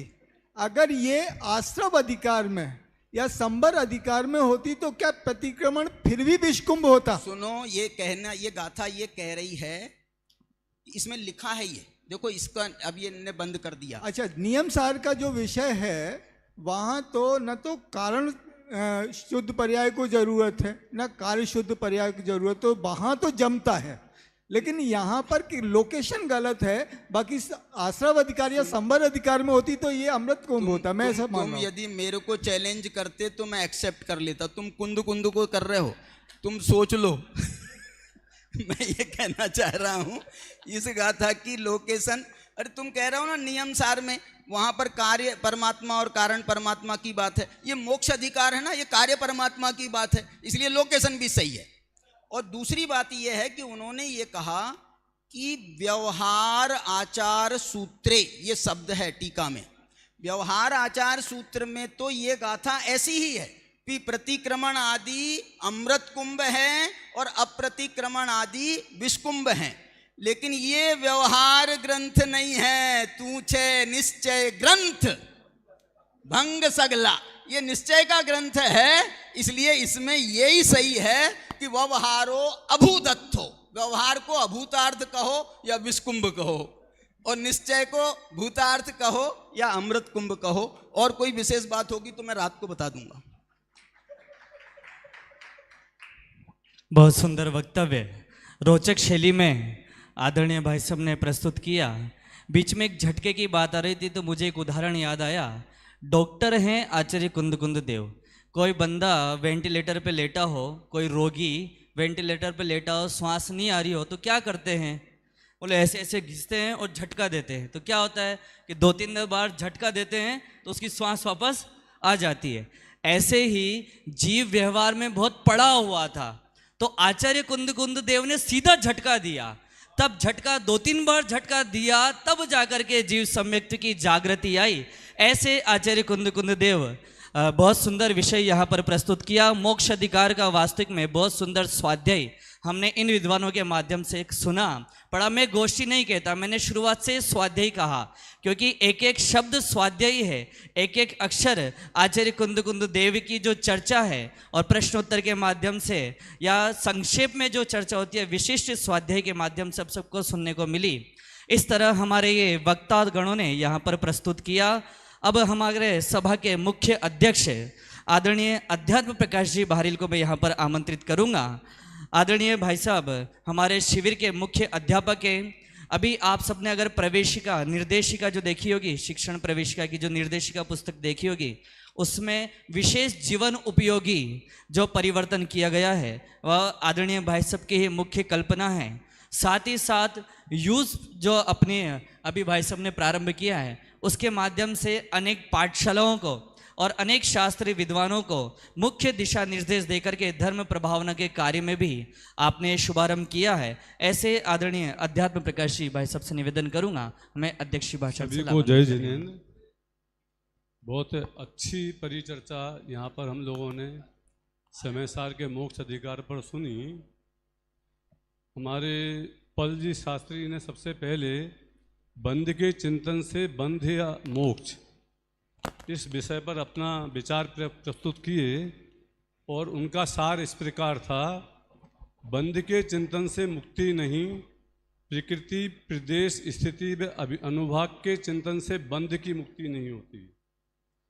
ज्ञान साकार उपयोग है, अतः स्वयं को मुख्य करके निज को गौण करके निज अपने भाव में लगा जा सकता है। ज्ञान सामान्य त्रिकाल है, उसका आश्रय लेने से मुक्ति की प्राप्ति हो सकती है और अपनी आत्मा में जाने से सम्यक की प्राप्ति होती है। इस तरह के भाव व्यक्त करते हुए उन्होंने अपना वक्तव्य पेश किया और हमें बताया कि बंध से किस तरह से बंध या मोक्ष का क्या संबंध है, इस सब के बारे में बताया गया। ठीक है, बंध के चिंतन से। दूसरा वक्तव्य हमारा हुआ मोक्ष मार्ग में साधक प्रज्ञा छेनी। अमन जी शास्त्री आरोन ने इसको प्रस्तुत किया। उनके मुख्य ये 294 गाथा से 301वीं गाथा के आधार बना के लिया गया है विषय जो मोक्ष अधिकार की है। ये बंध मोक्ष मार्ग में प्रज्ञा छेनी कैसे साधक है ये बताते हुए उनका लक्षण के द्वारा जीव व बंध में भेद करने से ज्ञान की प्राप्ति होती है। जीव ज्ञान रूप जीव ज्ञान रूप और बंध रागादि रूप है। साधन क्या है इसके कि प्रज्ञा छेनी से ज्ञान को राग से अलग किया जा सकता है। मतलब ज्ञान की जो प्रज्ञा छेनी है वो हमारा साधन है इसके लिए। आत्मा प्रज्ञा छेनी द्वारा मैं चैतन्य हूँ, अन्य सभी रागादि भाव मुझसे भिन्न हैं, यह बात समझकर और इसे अपने जीवन में उतार कर उसे अपना जीवनोपयोगी बनाकर या भावासन करके हम इसे प्राप्त कर सकते हैं। अभी हमारा ज्ञान आगम के आधार से बंध और ज्ञान को अलग किया जा सकता है। आगम के आधार से बंध और ज्ञान को यदि अभी हमारा ज्ञान अज्ञान में है तो हम इसे कैसे अलग करेंगे कि आगम के आधार से आप इस निष्कर्ष पर पहुंच सकते हो कि ज्ञान से कैसे बंध से मुक्ति पाई जा सकती है। ज्ञान दर्शन व आत्मा अलग है कहने में समस्या है। क्या है? चेतना के अभाव में चेतन का भी अंत हो जाएगा, इसलिए ये बहुत बड़ी समस्या खड़ी हो जाती है। और अंतिम पॉइंट था इनका कि कोई भी ज्ञानी पर पदार्थ को अपना नहीं मानता है, अन्य सभी रागादि परिणाम एकदम जीव से पृथक है। इसके बाद अगला वक्तव्य राकेश जी शास्त्री लोनी का था सम्यक दृष्टि की निसंक्यता। 301 गाथा से 305वीं गाथा के आधार से इन्होंने प्रस्तुत किया। जीवों में भ्रांति क्या है कि मुझे कुछ छोड़ना है और मुझे कुछ पाना है। ये हमारी भ्रांति है। वास्तव में ना मुझे पाने के लिए कुछ है क्योंकि मैं ही हूँ वो, और ना मुझे छोड़ने के लिए कुछ है क्योंकि कुछ ऐसा है नहीं जो मेरे पास जैसे मैं छोड़ सकूं, इसलिए ना छोड़ना है ना कुछ पाना है। मैं स्थायी तत्व हूं, विकार आते जाते तत्व हैं, ना मैं नष्ट होता हूं ना मैं पैदा होता हूं। विकार नष्ट भी होते हैं और पैदा भी होते हैं। यदि पर से कुछ चुराने की कोशिश करोगे तो चोर कहलाओगे। पर को अपना बनाना चोरी करने के समान ही है। पर में अपनत्व अपराध है, अपने परम शुद्ध अविनाशी तत्व को अपना न मानना भी अपराध है अपने स्वयं के प्रति। और छठा पॉइंट है, जो आता है वह जाता भी नियम से है। क्योंकि मैं आने जाने वाला पदार्थ नहीं हूँ, मैं स्थायी वस्तु हूँ, इसलिए मुझे आने और जाने का कोई झंझट नहीं है। क्योंकि आएगा वो जाएगा, मेरे को आना ही नहीं है तो जाने का क्या सवाल रहा। और अंतिम पॉइंट था, अपराध से निरपराध होने का मार्ग चेतन में स्थित होना है। अपनी आत्मा में स्थित हो जाओ तो अपराध से निरपराध हो जाओगे। विश्व कुंभ और अमृत कुंभ का विवेचन राकेश जी ने किया। गाथा 206 और 207 के आधार पर, 306 और 307 के आधार पर समय सार का समापन तो मोक्ष अधिकार पर हो गया। सर्व विशुद्ध ज्ञान अधिकार तो उसकी चूली का है। ये जानकारी देते हुए इन्होंने अपनी बात शुरू करी। चारित्र के 8 अंग कह सकते हैं इन्हें, जो कि गाथा अपनी दोनों ही हैं वो इसमें आई थी। ये विषकुंभ है या अमृत कुंभ, सवाल ये है आत्मा इनको छोड़ करके यदि अपने आत्मा के ज्ञान स्वभाव में जाने को छोड़ करके यदि किसी भी चीज में लगता है तो सभी विषकुंभ हैं। और यदि अपने में जाने का काम आप करते हो तो सभी अमृत कुंभ हैं। सब साथ में हो क्या कोई फर्क नहीं पड़ता। ये मोक्ष अधिकार है। तो ये जिस अवस्था की बात चल रही है वो सर्वोत्कृष्ट अवस्था है।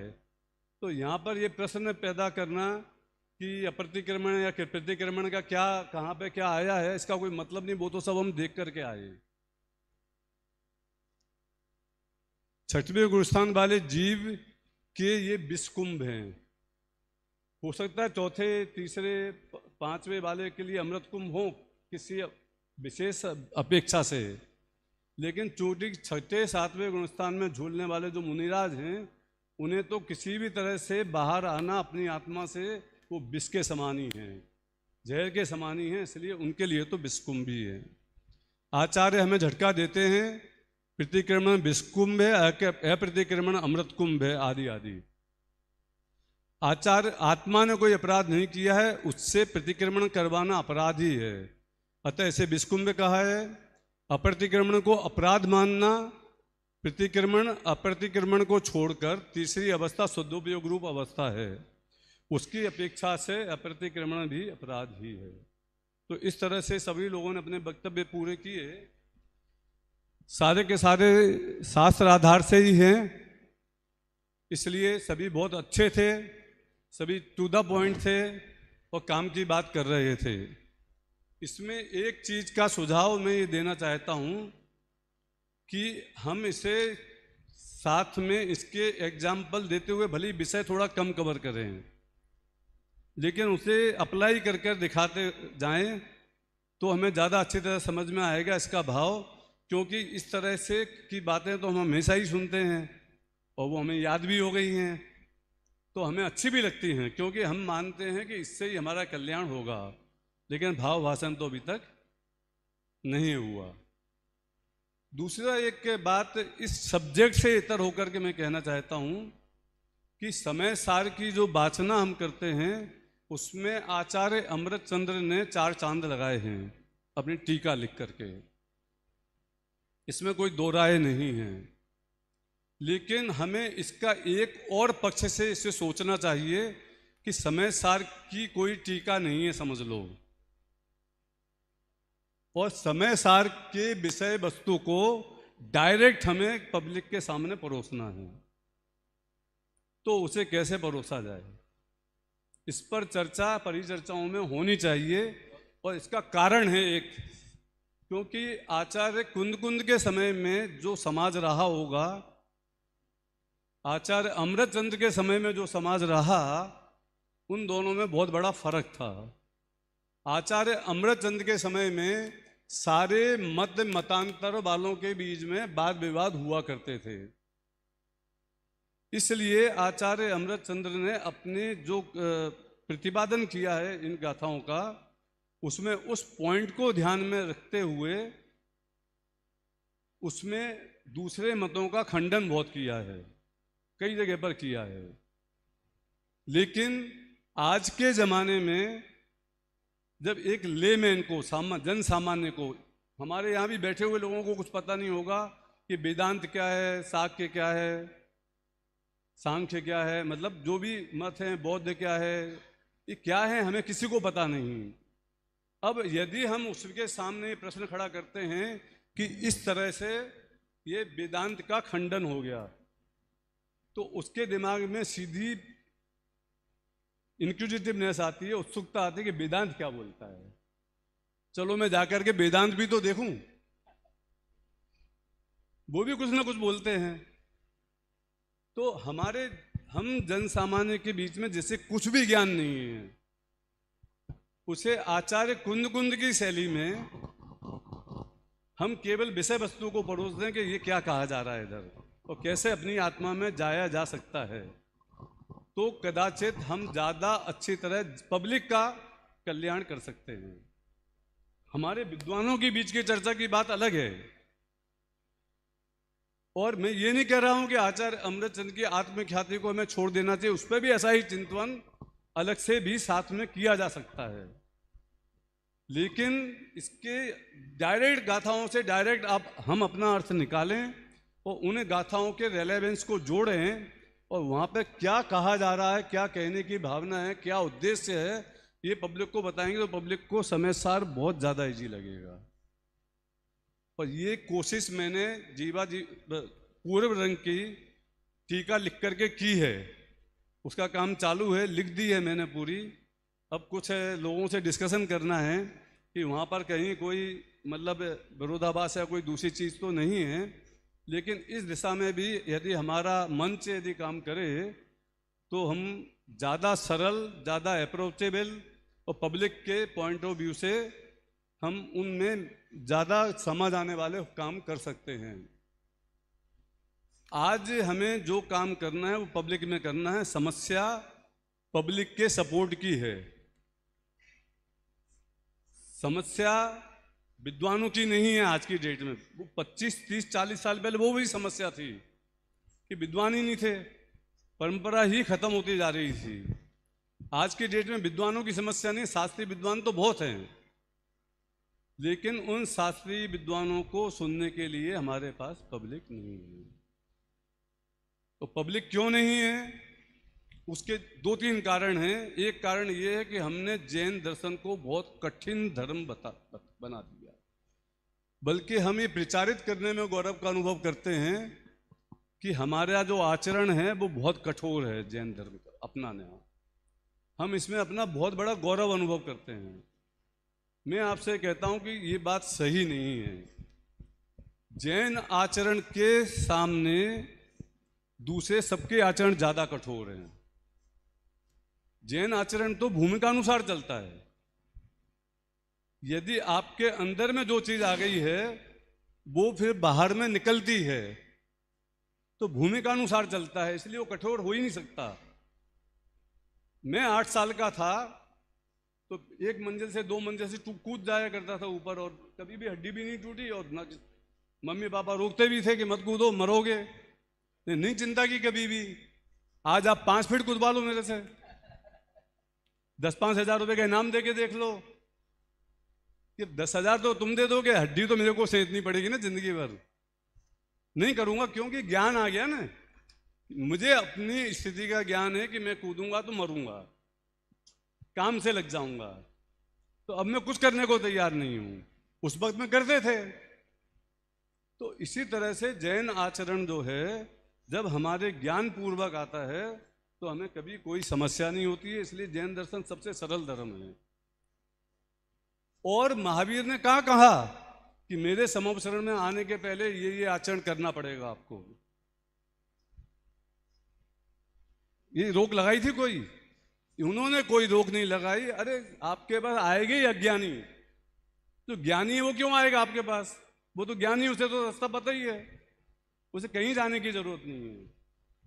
जो अज्ञानी है, जो दुखी है, जो परेशान है, जो आक्रांत है दुनिया से, वो ही आपके पास आएगा। और अज्ञानी सब तरह के होंगे, खाने पीने वाले भी होंगे, आचरण से भ्रष्ट भी होंगे, चारित्र से भ्रष्ट भी हो सकते हैं, और सब तरह के होंगे। वो कुछ भी करने वाले हो सकते हैं। अरे सुधारना ही उनको है, हमको जो सुधरा हुआ उसे नहीं सुधारना। तो हमें तो सबको अपने साथ लेना चाहिए। हमें एक शर्त नहीं लगानी चाहिए कि हम आपको तब सुनाएंगे जब आप ये करोगे, ये नहीं करोगे। तो भगवान महावीर ने जैसे आधा देश भारत बना दिया था, या पूरा भारत बना दिया, जैन बना दिया था, वैसा हम भी बना पाएंगे। और दूसरे हमारे शास्त्रों का जो हमारा इंप्रेशन है कि बहुत कठिन है, वो इसके कारण बना क्योंकि हम उस तरह का प्रतिपादन करते हैं, बहुत गहरा गहरा, बहुत और गहरा और गहरा और गहरा। हम सोचते हैं कि ये गहरा ही है, और वो सोचता है सामने सुनने वाला कि अरे बाप रे, कौन धुनेगा कौन बुनेगा, इतना सारा काम है, नहीं कर सकता। इसे सरल बनाइए। इसको सरल बनाने की दिशा में हमें काम करना चाहिए। बहुत अच्छी संगोष्ठी हुई, सभी विद्वानों ने बहुत अच्छा बोला, सभी का आभारी हूँ, क्योंकि मैं शास्त्रीय विद्वान नहीं हूँ। आप सभी शास्त्रीय विद्वान हैं। आपने अपना अपना वक्तव्य, अपना कर्तव्य पूरा अच्छी तरह से किया है। थोड़ा सा हम इस ओर विचार करेंगे तो भी शायद पब्लिक का ज़्यादा कल्याण कर सकेंगे। धन्यवाद। बहुत बहुत धन्यवाद आदरणीय पंडित साहब को, जिन्होंने समस्त गोष्ठी का सार और गोष्ठी में क्या सुझाव करना चाहिए ये हमें बताया। एक बात कहता हूँ, हमारा समय हो चुका है, फिर भी ये जो हमने आधा घंटा 1 घंटे में गोष्ठी सुनी है, ये तो मात्र झलक है, अपन कहें एक अंश मात्र है इस अधिकार का या इस ग्रंथ का। अगर हम आद्योपांत अध्ययन करते हैं तो विशेष खुलासा आदरणीय पंडित साहब ने हम सबको बताया है। विशेष खुलासा यहाँ पर आचार्यों ने, विद्वानों ने इन ग्रंथों के आधार पर किया है, जो कि बहुत सरल भाषा में है। अगर कोई छोटा से छोटा व्यक्ति, यानी जो ज्ञान में सरल है, वो व्यक्ति भी अगर ग्रंथों को पढ़ना चाहे तो समझ सकता है। कोई विशेष बात नहीं है। 2 बात समस्त ग्रंथों का सारांश होती है, जीव जुदा पुद्गल जुदा, यही तत्व को सार, और बाकी जो कछु और है याही को विस्तार। प्रतिपादन शैली में फर्क होता है, आध्यात्मिक शैली, आगम की शैली में फर्क होता है, पर जिनागम की बात संपूर्ण जगह एक ही है। और मूल बात यही है कि मैं जीव हूँ और समस्त पर पदार्थ मुझसे भिन्न हैं। ऐसी विषय वस्तु को प्रतिपादन करते हुए इस समयसार संगोष्ठी का लाभ भी हम सबने लिया। पुनः पुनः मैं हमारे अध्यक्ष आदरणीय अध्यात्म प्रकाश जी भारेल जी का बहुत बहुत धन्यवाद करना चाहता हूँ, जिन्होंने यहाँ पर आकर के हम सबको बहुत अनुग्रहित किया। हमारे समस्त वक्तागण जिन्होंने यहाँ पर आकर के विषय को प्रस्तुत किया, और साथ ही साथ आप समस्त श्रोतागणों का, प्रबुद्ध जनों का मैं आभार व्यक्त करता हूँ कि आप सबने इस गोष्ठी में भाग लेकर के स्वयं के ज्ञान को संवर्धन किया। इस तरह से इस गोष्ठी को अपन अध्यक्ष महोदय की आज्ञा से यहीं विराम लेते हैं। एक साथ बोलिए जय जिनेंद्र।